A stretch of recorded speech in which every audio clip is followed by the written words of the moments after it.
Hey, fifth graders. So, we get to go to the Underground Railroad Freedom Center. This is a very cool place. You're going to get to learn lots of facts about specific people who were integral parts of the Underground Railroad. This is going to incorporate into your learning that you're doing in Mrs. McGinnis's social studies class, and I hope that it opens your eyes to some things that truly did happen. There's going to be lots of things to see, and you're going to have plenty of time to explore. So I just want to go over how the video scavenger hunt that you're going to get to participate in will go. So listen closely, make sure you follow these rules so that you can produce a great video for us to view when we get back, and so that the people at the Freedom Center will say what wonderful students Campbell Ridge has. Here we go. All right, fifth graders. So while you're at the Freedom Center, you're going to get to do a video scavenger hunt. So I'm going to tell you about that and how it's going to work. You're going to have a group of students that you're working with a chaperone, and you're going to have one recording device, an iPad, a Surface, or something else. As you go through the Freedom Center, you're going to use your Freedom Center scavenger hunt paper to help guide you to find information. That's not the only information I want you to look at and find, but it helps you stay focused and find a few specific things. Okay? So, I'm going to go through the rules and kind of give you a rundown of what you want to do. You do not have to do this hunt in order. When you look at your paper, number 1, 2, 3, you don't have to visit in that order. Just visit as you see fit, as you're flowing through the museum.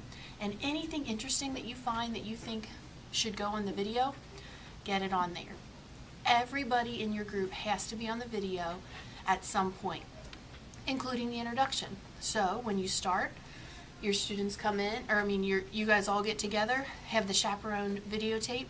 Each person has to say their name, and you guys have to tell us which hunt you're doing. There are 5 different scavenger hunts. Rule number 1, you cannot tape or video record any other visitors in the museum or workers without their consent. So that means when you're taping your group member saying something about an exhibit in the museum, you need to make sure that nobody else is walking through the background or getting on your video. That's just for legal reasons and for privacy as well. So, rule number 2, everybody in your group must participate. That means everybody has to say something about some exhibit at any given point in the video. Okay? Number 3, this is important. No running. We really want to be respectful to the Freedom Center. It's a museum, and in museums we don't use loud voices. We are quiet and respectful of other people who are reading and observing some of the exhibits. So no running. It's not a race. The scavenger hunt is about quality. We want to see what information you really discover. It's not about even completing every single thing on the list.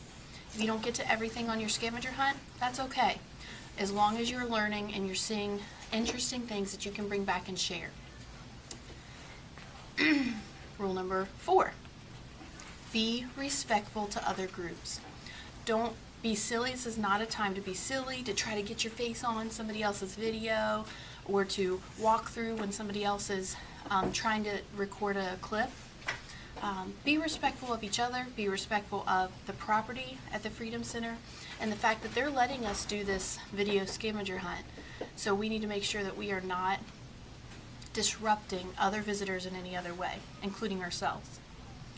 Rule number 5, I've already kind of said this, but be respectful and quiet as you're moving through the center. We want to make sure that the workers notice how well behaved the Campbell Ridge students are. We don't want to be found running. We don't want to be found making loud noises or goofing off, because if we do that, our groups are going to have to stop their video scavenger hunt and sit in a place and not get to discover any of the really cool and interesting information that we're going to find there. Next, do your best and learn something. Gain perspective about our area's history. You're going to gain perspective through learning about specific people that are local to our area, not just about in the National Underground Railroad, you'll see that too, but local to us as well. So keep your eyes and ears open, gain perspective, and we want to hear about that perspective when you come back to school and on your video. And then when you are finished with your hunt, give your video as soon as you see your teacher, to your teacher so that she can have your group's recordings, and you can respectfully continue through the museum if you have time. I think you're going to have a fantastic time doing this video scavenger hunt. I cannot wait. Can't wait to see them. We'll get to view them probably the following week when we come back to school.